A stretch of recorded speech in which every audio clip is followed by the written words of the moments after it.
சினிமாவில் அப்போல்லாம் அறிமுகமான 2 வீடு தான். ஒன்று எல்லாம் தேனாம்பேட்டில் பாரதிராஜா வீடு, இன்னொன்று வாரன் ரோடு பாலச்சந்திர வீடு. இந்த 2 வீட்டு தான் சான்ஸ் கேட்கணும், வேறு எங்கே கேட்டாலும் சான்ஸ் கிடைக்காது. அதனால் கிட்டத்தட்ட வருஷத்தில் 365 நாள் அவங்க வீட்டுக்கு போயிருவேன் நான் சைக்கிளில். ஒரு சைக்கிளில் நேராக முதல்ல பாலச்சந்திர பார்ப்பேன், அப்படியே பாரதியை பார்த்துட்டு போயிடுவேன். ஒரு முறை கூப்பிடுவார், ஒரு தடவை பேசுவார், ஒரு தடவை மறந்துடுவார். நீ யாருப்பான்னு கேட்பார் ஒரு தடவை. தம்பி நீ வா அடுத்த வான்னுவார். ஆனால் கடைசி வரைக்கும் சான்ஸ் கொடுத்தே கிடையாது. இதெல்லாம் போக நான் அப்புறம் அசிஸ்டன்ட் ஆகி உதவி வைக்கிறதா இருக்கும்போது படைப்பாளி பெப்சின்னு ஒரு தகராறு வருது. அந்த பிரச்சனை நடக்குது. அப்போ முதலாக நாங்கள் அத்தனை பேரும் ஆச்சியம்மா தியேட்டர், ஆண்டாள் தியேட்டரில் ஒன்றாக கூடுவோம். ஒரே நாள் எல்லா டேரக்டர் இருப்பாங்க. பாலச்சந்தர் சார், பாரதிராஜ் சார், மணிரத்னம், சங்கர், அத்தனை இயக்கம் அங்கே இருப்பாங்க. ஒரே நேரம் காலையில் வந்து அங்கே தான் டிஃபன், மத்தியானம் சாப்பாடு அங்கே தான், சாயந்தரம் ஃபங்க்ஷன் அங்கே தான். அங்கே என்னென்ன நான் எப்படி கோஆர்டினேட்டராக ஒர்க் பண்ணும்போது எல்லாருக்கும் அனௌன்ஸ் பண்ணுவேனோ அதே மாதிரி நாங்கள் நான் தான் அனௌன்ஸ் பண்ணுவேன். சரி வாங்க மீட்டிங் ஸ்டார்டிங், உட்கார பாலச்சந்தர் வந்துட்டார் பேசலாம், இப்படி பேசுவோம். அப்போ பாரதிராஜ் சொல்கிறாரு, இது மாதிரி வந்து சார் நீங்கள் தான் சார் பிரசிடெண்ட்டாக இருக்கணும் இந்த படைப்பாளிக்கு.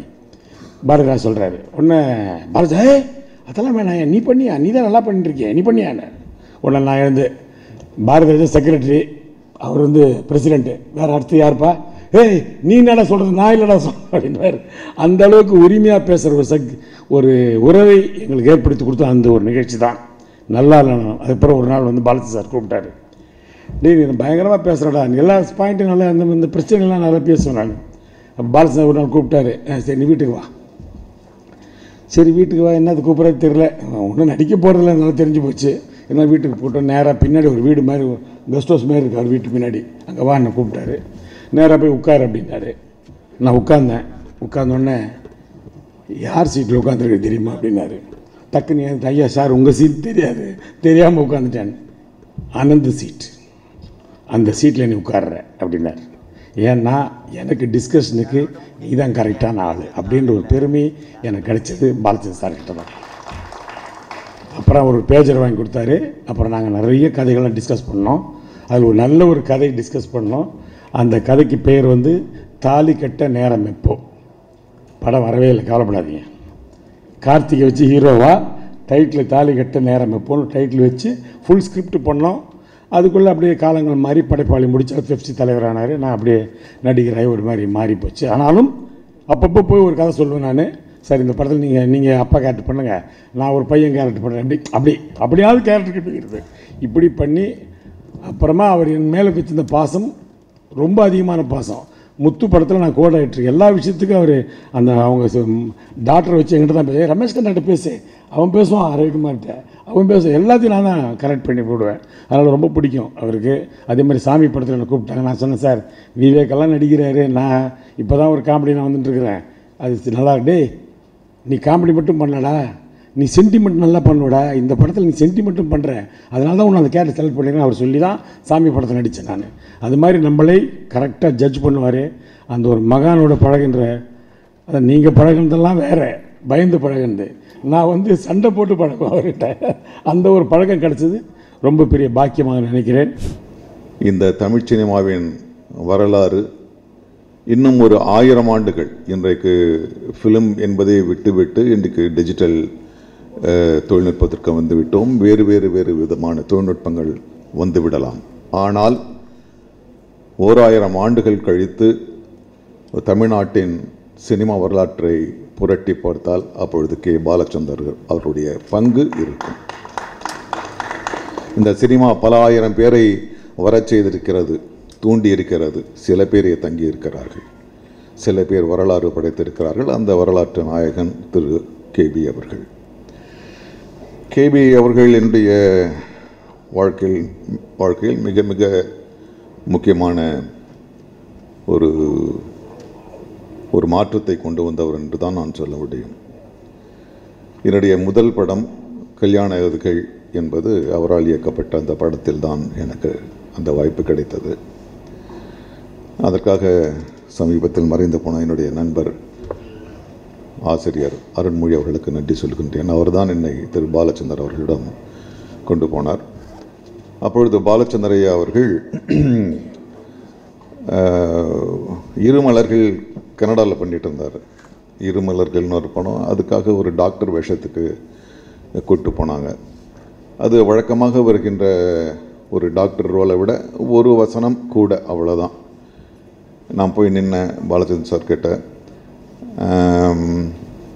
சரி உனக்கு சரியாயா அப்படின்னு அருண்மொழி கேட்டார். இல்லை சார் எனக்கு தெரியும் சார் நல்லா பண்ணுவார். சரி அப்போது பண்ணலாம் அப்படின்னு சொல்லிவிட்டு, என்ன பண்ணியிருக்கேன் நீன்னு கேட்டார். சார் நான் ஃபிலிம் இன்ஸ்டியூட்டில் படிச்சிருக்கேன் சார். அப்படியா?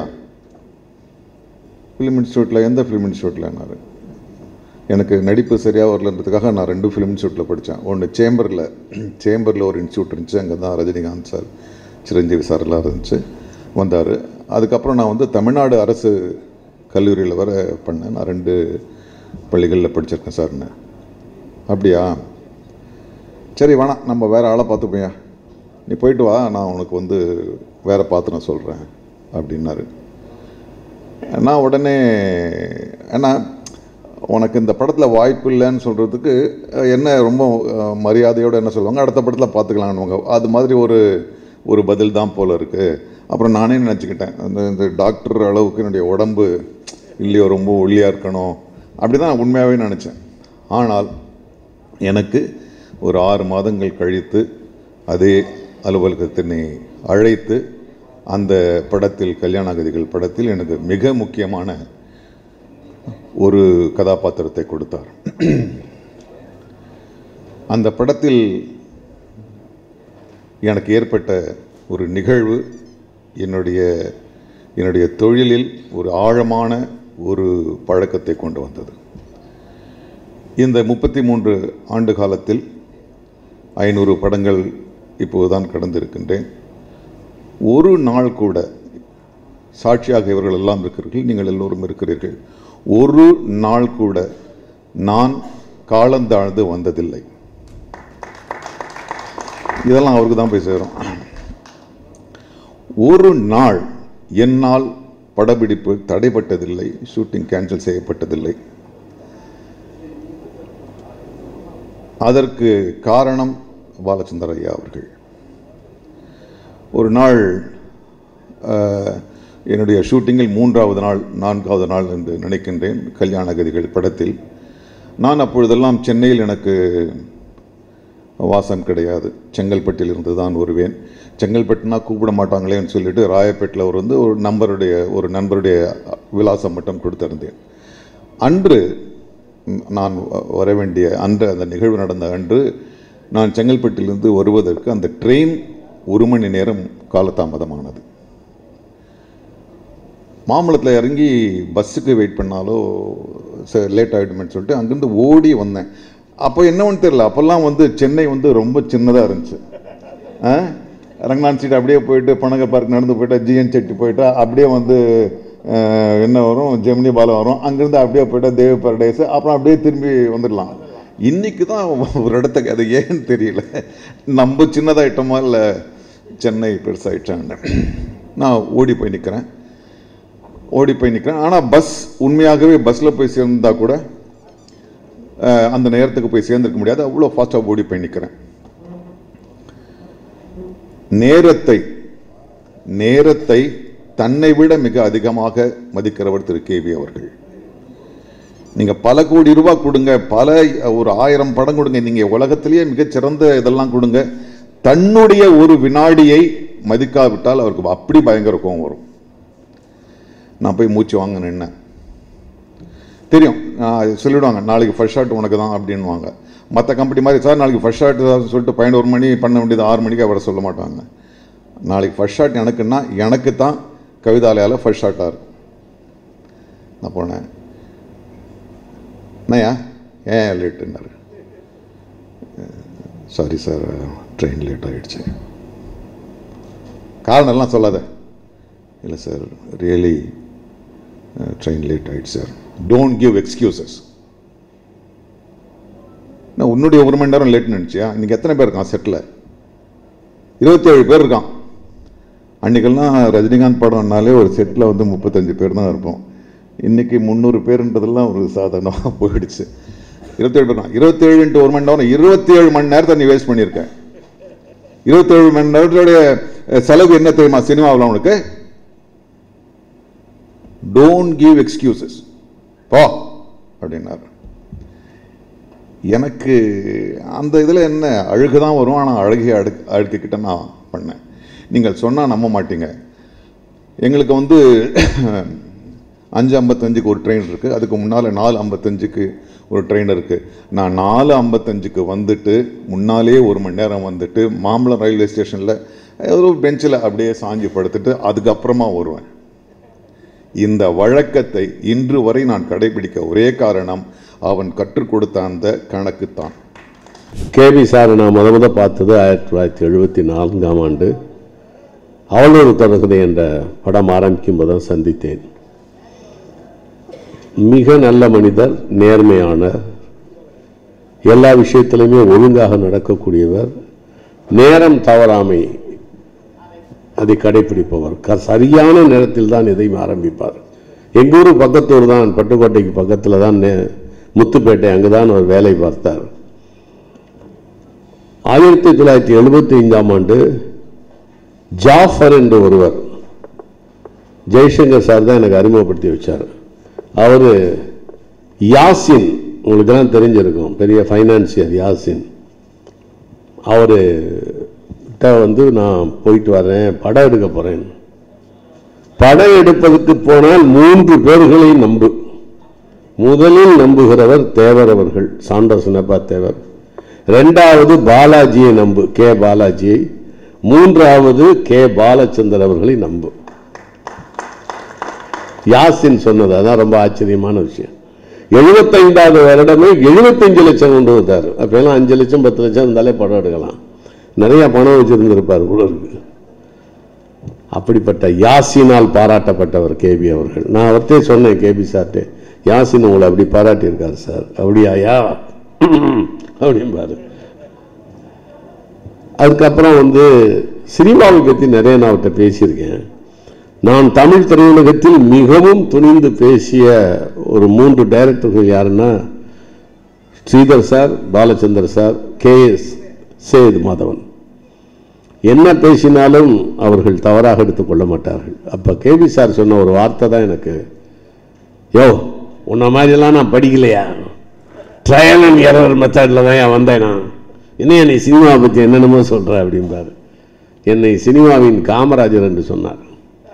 சினிமாவை பற்றி இவ்வளவு ரசித்து முன்னுக்கு வர வேண்டும்னு ஒவ்வொரு நிமிடமும் இருக்கே அப்படின்னு சொல்லி என்னை பாராட்டினார்.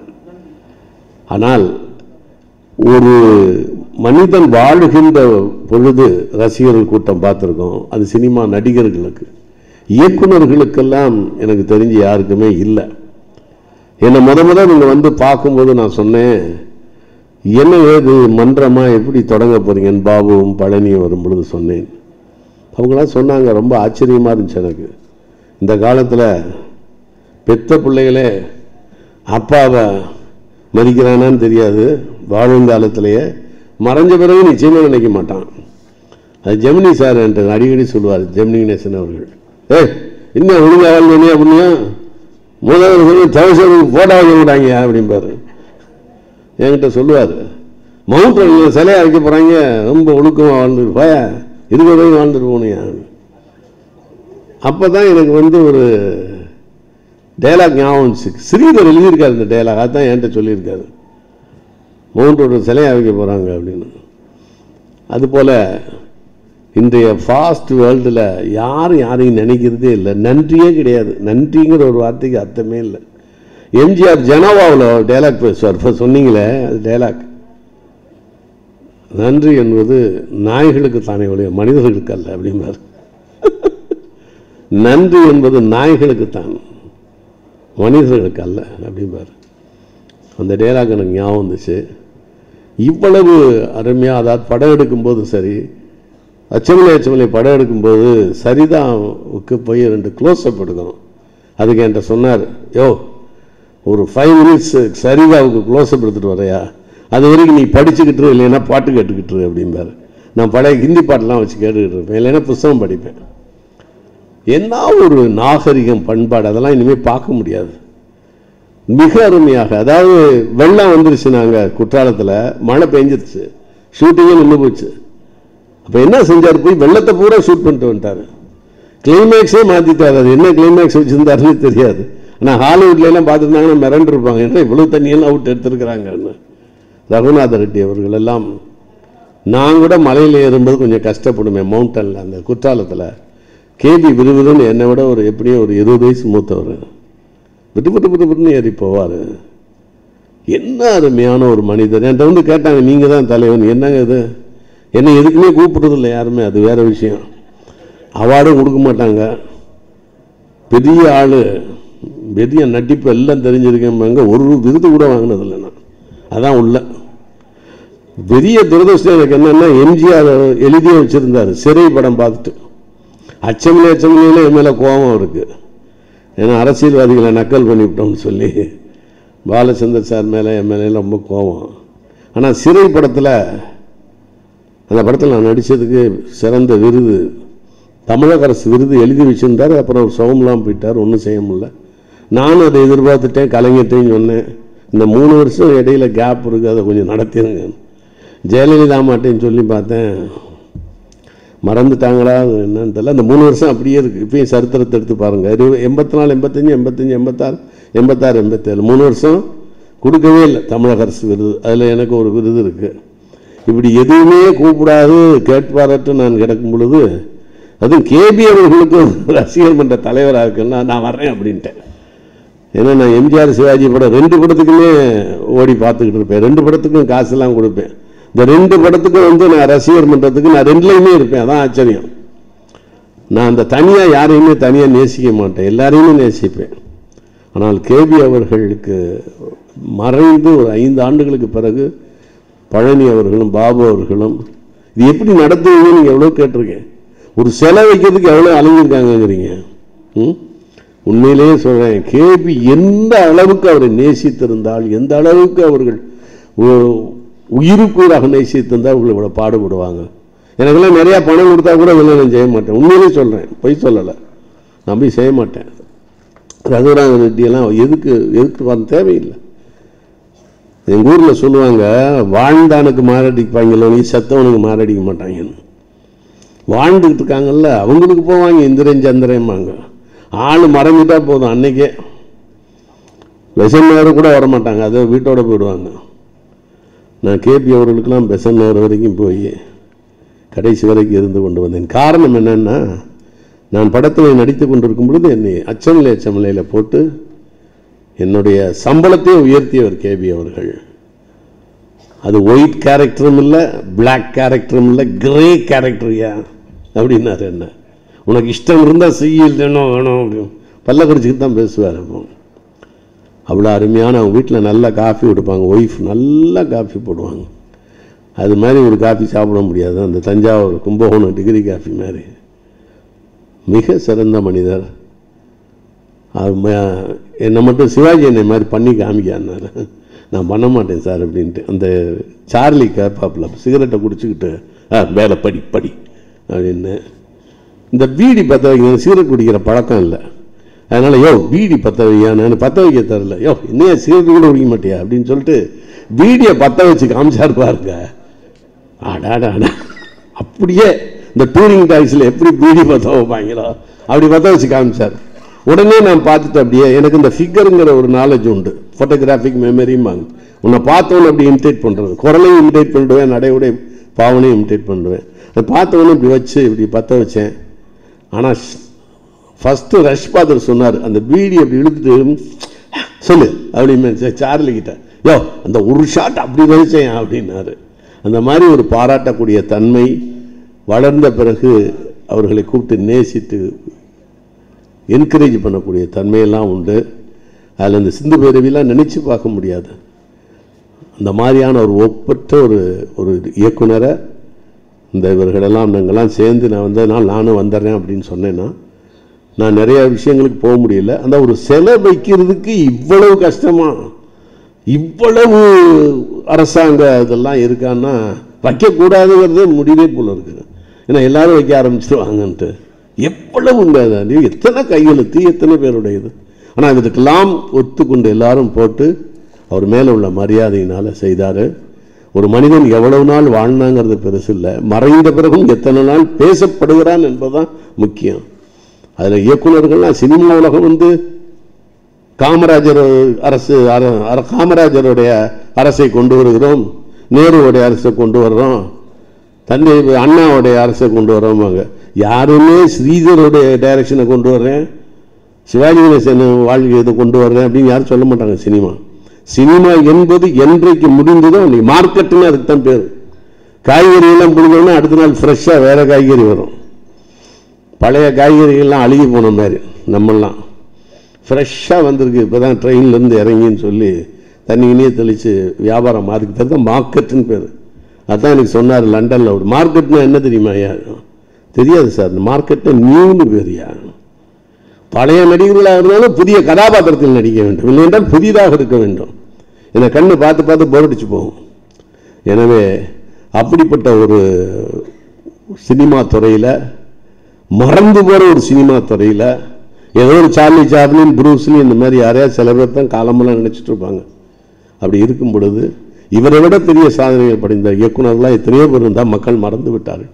மறந்து தான் மக்களுக்கு மிகப்பெரிய ஒரு விஷயம், யாரும் ஞாபகத்திலே வச்சிருக்க மாட்டாங்க.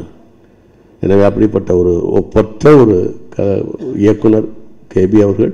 நிச்சயமாக என்னால் முடிந்த அளவு நான் தலைவன்கிறது இல்லை, நான் தொண்டனாக இருந்தேன், பணியாற்றுவேன். பாபு அவர்களுக்கும் பழனி அவர்களுக்கும் ரகுநாத ரெட்டி போன்றவர்களுக்கும் இங்கே வந்திருக்கின்ற எல்லாருக்கும் நன்றியை தெரிவிச்சுக்கிறேன். ரொம்ப ரொம்ப கஷ்டப்படுறாங்க. உங்களுக்கு தெரியாது அந்த கஷ்டம் எவ்வளவுன்னு.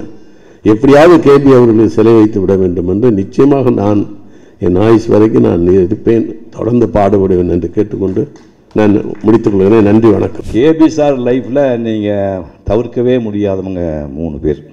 ஒருத்தர் நாகேஷ், இன்னொருத்தர் கமல், இன்னொன்று ரஜினி. மற்றவங்கெல்லாம் இருக்காங்க, பட் இந்த 3 பேர் நீ யாருமே தவிர்க்க முடியாது. ஏஜி சாஃபி வேலை பார்த்துட்டு இருக்கிறாரு. அதை நான் சொன்ன மேஜர் சந்திரகாந்த் ஆங்கில நாடகத்தில் நடிச்சிட்டு இருக்கிறார். அந்த காலத்தில் நாகேஷ் வந்து தாமரை குளம்னு படம் நான் 58 இருந்துச்சு. நான் தாமரை குளம் படத்தில் நடிச்சிருக்கிறாரு. நெஞ்சிருவலாயத்தில் வந்து பிரமாமான கேரக்டர் பண்ணி நாகேஷ். அந்த படம்லாம் பார்த்தா ஞாபகம் இருக்குது. அதில் பண்ணி அவன் பயங்கர தாகம் இருக்குது நாகேஷுக்கு. அதாவது நீ ஏதாவது கல்யாண வீட்டுக்கு போனால் மெல்லிசைலாம் விட மாட்டார். சும்மா ஒரு ப்ளூ பர்தா அவரை கட்டிட்டு ஒரு 40 மினிட்ஸ் டைம் ஒன்று சொல்லிட்டு ஒரு ஒன் ஆக்ட் பண்ணுவார், மோனோ ஆக்டிங் பண்ணுவார் நாகேஷ். அப்படி பரம்பிட்டு டே பாலு எனக்கு ஏதாவது குடியாதையா ஒன்று கஷ்டப்பட்டு அவங்க முதல் சர்வசுந்தரம் அதை போடுறாங்க. சர்வசுந்தரம் போட்டாங்க. அப்போ கடைசி உங்களுக்கு தெரியும், எல்லா நாடகம் போட்டு உச்சத்துக்கு போயாச்சு. நாகேஷ் வழியாக நான் நடித்து கொண்டிருக்கின்றேன், என் வழியாக நாகேஷ் சிந்திக்கிறான் அப்படின்னு பேசுகிற அளவுக்கு அவங்க அவ்வளவு நெருக்கமாக வாழ்ந்து, எதுக்குமே ஒன்று உண்டு இல்லையா, ஒரு ரொம்ப நெருங்கிட்டால் பிரிவுன்னு வரும் இல்லவா, அந்த மாதிரி விதிவசமாக ஒரு பிரிவுன்னு வந்தது. வெள்ளி விழா நான் ஒரு படம் எடுக்கிறாரு. ஜெமினி கணேசன், ஜெயந்தி இந்த பக்கத்தில் வாணிசீல நடிக்கிறாங்க. இன்றைக்கி காலையில் முதல் நாள் ஷூட்டிங்கு. நாகேஷ் கூட இருக்கணும். 9 ஆச்சு 10 11 எங்கேயா நாகேஷ் அப்படின்னா, நாகேஷ் வந்து எம்ஜிஆர் அவர்கள் படத்தில் ஷூட்டிங் இருக்கேன்னாங்க. ஷாக் ஆகிட்டார் அவர். நாகேஷ் வேறு, பேபி வேறு இல்லை. அப்படி ரத்தமும் சதயமாக இருந்தவங்க எங்கடா போயிட்டான்னா, அவங்க மாதிரி எம்ஜிஆர் படம் ஷூட்டிங் போயிட்டாங்கன்னா எந்த காரணத்துக்காக போகிறாங்க பற்றி அவருக்கு விசாரிக்கவே இல்லை. ஒரு நாள் ஷூட்டிங் கேன்சல் பண்ணி மறுநாள் தேங்காய் சீனிவாசன் வர சொல்லி வெளியில் அடக்கி வச்சுட்டாரு. அதுக்கப்புறம் தொடர்ந்து தேங்காய் சீனிவாசன் தான் கேபி படங்கள் நடிச்சிருந்தார். 3 வருஷம் ஓடிடுச்சு. அப்புறம் நண்பர்கள், ஐயோ ரத்தமும் சதயமாக இருந்தாலுங்க, ஏன் இன்னும் நியாயம் இல்லை, நீ தயவுசெய்து நீங்கள் நாகேஷ் கூப்பிடுன்னு சொல்லி அதுக்கப்புறம் கூப்பிட்டு 3 நாளுக்கு பிறகு அபூர்வ ராகங்களிலே திரும்பவும் நாகேஷை அவர் பயன்படுத்தி கொண்டார். அப்புறம் கமல் வந்து அவர் கொண்டு போய் வெள்ளி விழா படப்பிடிப்பின் போது தான் ஜெமினி கணேசன் வந்து ஒரு டீனேஜ் பையன், மீசையில் வரல, அந்த பையனை கொண்டு போய் கமல்ஹாசன் அறிமுகப்படுத்தி வைக்கிறார். நீங்கள் உங்களுக்கெல்லாம் தெரியும், குழந்தை நட்சத்திரங்கள்லாம் வந்து பெரிய அளவுக்கு கமல், ஸ்ரீதேவி 2 பேர் பார்த்தீங்கன்னா சச்சுமா எவ்வளோ அழகாக இருப்பாங்க. இப்போ கூட பார்த்தா ஒரு சின்ன பொண்ணுமா இருக்குது. சச்சு பெருசாக வர முடியல. குட்டி பத்மினி டூவல் ரோல் பண்ணுவேன் குழந்தையின் தெய்வத்தில், அந்த மாதிரி பெருசாக வர முடியல. பேபி ஷாலினி, பேபி ராணின்னு குட்டி பாப்பா நடிச்சது. குழந்தை நட்சத்திரங்கள் பெருசாக வர முடியல. இந்த 2 பேர் தான், கமல், ஸ்ரீதேவி 2 பேர் தான் வர முடியுது. இந்த மனிதனை கொண்டு போய் இந்த இளைஞனை கேபி சார் கிட்ட அறிமுகப்படுத்தினார். சரி வாடா பார்த்துக்கலான்னு சொல்லிட்டு அவர் முதல்ல அரங்கேற்றம் முடிஞ்ச உடனே 3 முடிச்சு அவர்கள் சொல்லத்தான் நினைக்கிறேன் 4 படங்களில் உனக்கு புக் பண்ண சொல்லி போடுறாரு. அரங்கேற்றம் படத்தில் 34 நாள் கமல் நடிச்சிருக்கிறாரு. சம்பளம் அதிகமாக 500 ரூபா, வெறும் 500 ரூபா. தங்கப்பன் மாஸ்டர்கிட்ட கமல் அசிஸ்டண்ட்டாக இருந்து எனக்கு வெள்ளிக்கிழமை வர படத்துக்கு எனக்கு dance assistant Kamal Haasan. Thangappan master தான் ஜெயிலில் மெயின் மாஸ்டரு. அது ஒரு 2 நாளைக்கு ஒரு சாங் முடிச்சோன்னா 2000 ரூபா பணம் கிடைக்கும் கமல்ஹாசனுக்கு. 34 நாள் நடிச்சிருக்காரு, வெறும் 500 ரூபா பணம். பாலகிருஷ்ணன்கிட்ட பார்த்து, சார் என்னுடைய தகுதியே இந்த 500 தான். ஆனால் உன் தகுதி 10,000 லட்சம் இருக்குது, ஆனால் இந்த படத்தில் பேசாமல் வாங்கிக்க அப்படின்ட்டார் அவர். அதுக்கப்புறம் சொல்லத்தான் நினைக்கிறேன் இந்த படத்தில் ரொம்ப தம்ம தூண்டு போய் நான் இருக்கேன் சார், ஒரு வில்லன் டைப் வேஷமாக தாங்குவானா அப்படின்னாரு. டேய் பாடுறா, உன்னை தாங்குவான்னு கேட்குறாங்கடா. ஒரு சிவாஜியாக இருக்கிறாரு, இன்னொரு சிவாஜி தமிழ்நாட்டுக்கு வரணும், நீ வருவடா, தைரியமாடா அப்படின்னு சொல்லி அது டேப் டான்ஸ் ஆடுவார். கமல்ஹாசன் டேப் டான்ஸ் ஆடுவான். அது வந்து கன்னி பெண்களை கவர்ற இளைஞர் இல்லை, எங்கள் மாதிரி ஆள்களையே கவரக்கூடிய ஆணர்களே கவரக்கூடிய அளவுக்கு ஒரு அற்புதமான பையனால் கமல் நடிச்சிருப்பார். அதுக்கப்புறம் அபூர்வங்களில் இந்த மிருதங்க வாசிப்பார். சுப்புடு வந்து பயங்கரமான விமர்சகர். நீ அந்த கர்நாடக சங்கீத கச்சேரிக்கெல்லாம் போய் விமர்சனம்னா சுப்புடு மாதிரி விமர்சனம் யாருமே பண்ண முடியாது. வைஜெயந்திமாலா 84 வயசு அந்த மாதிரி டான்ஸ் ஆடிட்டு இருக்காங்க. அந்த வைஜெயந்திமாலாவுக்கு நான் சொல்கிறேன் 50 வருஷத்துக்கு முன்னாடி அந்த அம்மாவுடைய கண்களிலே நீர் ஓட்டம் போய்விட்டு என்ன கொடுமையான ஆள் சார் அந்த ஆள். கண்களில் வாட்டரி சப்ஸ்டன்ஸ் போயிடுச்சாம எப்போ 50 வருஷம் முன்னாடி அப்படி எழுதி குடும்பம் பண்ணுறாள். அந்த ஆள் சொல்கிறாரு, எம்எல் வசம் மாதிரி பொண்ணு ஸ்ரீவித்யா, அவள் வந்து தொடையில் தாளம் போட்டு படும்போது தப்பாக தாளம் போடுறான். ஆனால் கமலஹாசன் ஒரு வாரம் மிருதங்கம் பயிற்சி எடுத்துக்கொண்டு இந்த ஹேண்ட் ஃபிங்கர் சிங்க் பிரமாணம் பண்ணுறான் அப்படின்னு அப்போவே அந்த கேபி வந்து அந்த பையனை பாராட்டியிருக்காரு.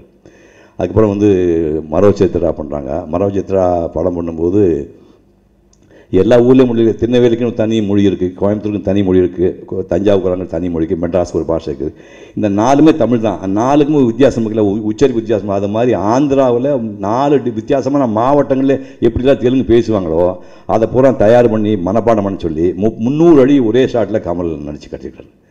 அந்த படம் வந்து மரோ சித்ரா தமிழ் 800 நாட்கள் சென்னையில் வந்து 800 நாட்கள் அந்த மரோ சித்ரா படம் ஓடிச்சு. அதுக்கப்புறம் விருமாண்டி படம் போயிட்டும்போது கேபி சார் ஃபங்க்ஷன் கூப்பிட்றாரு. டேய் ரொம்ப வேகமாக போகிறேன், உனக்கு ஸ்பீட் பிரேக்கரை போடணும், ஸ்பீட் பிரேக்கரை போடான்டா உனக்கு அப்படிங்கிறாரு. அவர் ஏற்போடு பேசும்போது ஸ்பீட் பிரேக்கரை போட்டு பயந்துட்டோம்னா நம்ம காணாமல் போய்டும், அதெல்லாம் போட முடியாது அப்படிங்கிறாரு. இப்போ குமுதத்தில் தொடர் எழுதும்போது கடத்தூர் கண்ணம்மா முதல் கல்யாணராமன் வரைன்னு இவர் தொடர் ஆரம்பித்து கமல் எழுதிட்டு வர்றாரு. அப்போ உடனே கேபி சொல்லிவிட்டு, நீ அவ்வளோதானாடா, நீ அவ்வளோதானா, கல்யாணமாக முடிஞ்சிடுவா நீ மாட்டையா திட்டிருக்காரு. உடனே அடுத்த வாரம் தொடர் நிறுத்திட்டார். அந்த இளைஞன் தான் என்று கமல் 60 என்று உச்சம் தொட்டு உலக நாயகன் என்று வாழ்ந்து கொண்டிருக்கார். அதுக்கு கேபி அவர்களுடைய ஆசிய வரம். இந்த மனிதன் இல்லை என்றால் அந்த வைரத்தை யாருமே பட்டை போட்டிருக்க முடியாது. அதுக்கப்புறம் கருப்பு வைரம். ஃபில்ம் இன்ஸ்டியூட்டில் ரஜினி படிச்சுட்டு இருக்கிறாரு, 2 வருஷம் கோர்ஸ் முடியுது. காம்ப்ளெக்ஸ்னால் உச்சக்கட்ட காம்ப்ளெக்ஸ் இருக்கும், ரொம்ப நடுக்கத்தில் இருப்பார் ரஜினிங்க. மேடையில் சொல்லக்கா யாரும் தப்பாக நினச்சிக்காதீங்க, அவ்வளவு பயந்த ஒரு நடிகர் ரஜினி. ஃபில்ம் இன்ஸ்டியூட்டுக்கு ஒரு இன்டர்வியூக்கு போகிறாரு K B sir. What do you expect from an actor apart from acting அப்படின்னு ரஜினி கேட்குறாரு. The actor should not act outside அப்படிங்கிறாரு பாலச்சந்தர். உடனே கலாகேந்திரா ஆஃபீஸுக்கு ரஜினியை வர சொல்கிறாரு. ஏதாவது நடிச்சு காட்டுறான் அப்படிங்கிறாரு. கட்டபொம்மன் டைலாக் நடிச்சு காட்டுறாரு. அதை ஒரு சிவாஜி இருக்கிற நீ ஏன் பண்ணுற, நீ ஒரிஜினலாக பண்ணு அப்படின்னோடனே வேகமாக 3 தடவை போய் வந்தோடனே, நீ வேகமாக நடக்கிறது நல்லா இருக்குது, வேகமாக திரும்புறது நல்லா இருக்குது, வேகமாக பேசுறது நல்லா இருக்குது, கொஞ்சம் தமிழை மட்டும் கொஞ்சம் இம்ப்ரூவ் பண்ணிக்க அப்படின்னு சொல்லி, உனக்கு என்ன வேஷம் பண்ணுறதுக்கு பிடிக்கும்னா, எனக்கு வில்லன் வேஷம் தான் சார் பிடிக்கும்னு. ஏன் ஹீரோ பிடிக்கணும், ஹீரோவில் என்ன சார் இருக்குது, திங்கிங் பாருங்க அப்படின்னு. ஒரு வெரைட்டி பண்ணோம்னா வில்லன் வேஷம் தான் பண்ண முடியும். நான் வில்லன் வேஷம் பண்ணுறேன் சார், சரி முதல்ல வில்லன் வேஷம் பண்ணு அப்புறம் ஹீரோ பண்ணலாம்னு 3லேயும் வில்லன் வேஷம் கொடுக்குறாரு. அபூர்வராங்கள் ஒன்று, அடுத்தது 3 முடித்து அவர்கள் 3லேயுமே வில்லன் வேஷம் கொடுத்து 3 படத்துக்கு புக் பண்ணிடுறாங்க. அபூர்வராங்கள் உங்களுக்கு தெரியும், அந்த படத்தில் வந்து சைலண்ட் கேரக்டரு. அந்த மெயின் கேட்டை திறந்த உடனே அங்கேருந்து தாடி லோ ஆங்கிள் வச்சுருப்பாங்க, திறந்தால் பின்னாடி ஒரு ஆலமரம் இருக்கும். அந்த தமிழ் திரை உலகமே அந்த கலைஞனை வா என்று வரவேற்பது போல் அந்த கதவை திறந்த உடனே அப்படி ஜனங்க கைதட்டுவாங்க. அப்படி ஒரு சைலண்ட் ஷார்ட்டை எடுத்து முத ரஜினியை அறிமுகப்படுத்துகிறாரு. அதுக்கப்புறம் வந்து 3 முடிச்சு ஏற்காடில் ஷூட்டிங் வச்சுருக்குறாங்க. ஏற்காடில் ஷூட்டிங்னா அவருக்கு சர்மான ஒரு, இப்போ ராஜேஷ்கெலாம் அந்த சர்மான ஒரு அசோசியேட் டைரக்டர் இருந்தார். அவன் ரூம் நைட்டு 12 மணிக்கு தம் அடிச்சுட்டு நான் இந்த ரஜினி போய், சார் நான் தாங்குவேன் சார் இந்த வேஷத்துக்கு, நான் தாங்குவேன், டே நீ தாங்கப்படா படுறா அப்படின்னு. மறுநாள் சாமி பண்ணி 12 மணிக்கு, சார் நான் இந்த வேஷம் தாங்குவேன் சார், டே தாங்க முடியாமல் ஒரு நாள் நைட்டு மிட் நைட்டு நல்லா அசன் தூங்கும்போது எழுப்பி நான் தாங்குவேன் கேட்டோன்னே கேபி சார் ஒன்று இவனுக்கு ரூம் மாற்றுங்க சார், இல்லைன்னா எனக்கு ரூம் படுறது சாவடிக்கலாம் சார் அவன் அப்படின்னு.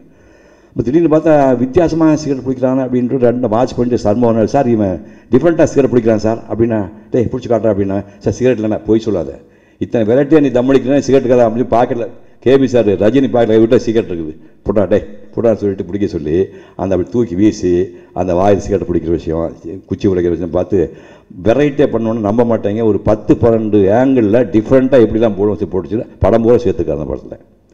3 மணிக்கு பார்த்தீங்கன்னா படம் பூரா வந்து டிஃப்ரெண்ட்டாக சிகரெட் தூக்கி போட ரஜினிகாந்த் ஸ்டைல்னே பேர் அப்போ அந்த மாதிரி சிகரெட் போட வச்சு அதை பண்ணார்.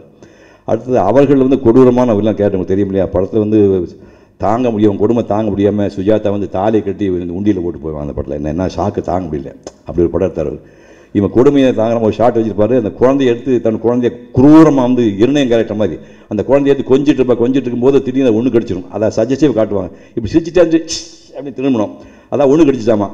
சிரிச்சிட்டே வந்து டக்குன்னு திரும்பினான்னா இவனுக்கு வரவே இல்லை, ரஜினிக்கு வரவே இல்லை. 3 தடவை சொல்லி பாட்டு டேய் இந்த பயலுக்கு வராதுறான் அந்த ஜெய்கணேஷ் கூப்பிட்றான் இவ்வளோன்னா நடுக்கிட்டாரம்மா.